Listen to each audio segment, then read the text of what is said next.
Welcome to my channel. This is how you make 2 simple exfoliating body scrubs. 3 spoons of Dead Sea salt, 1 big spoon of shea butter, 2 spoons of almond oil, and mix it until it looks like this. This body exfoliator contains vitamin A and E that helps to heal dried skin. Shea butter combined with Dead Sea salt will treat dry, cracked skin and fade scars.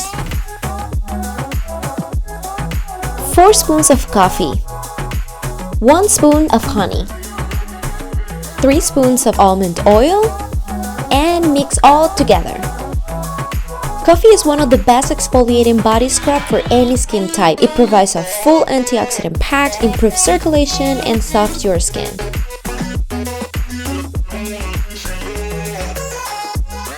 Use this body exfoliating to fight cellulite, moisturize dry skin, and revive dull skin. Exfoliate with shea butter salt to heal dry skin in sensitive areas like chest, hands, and elbows. Thanks for watching. If you haven't subscribed, don't forget to do it. See you next time. Pura vida!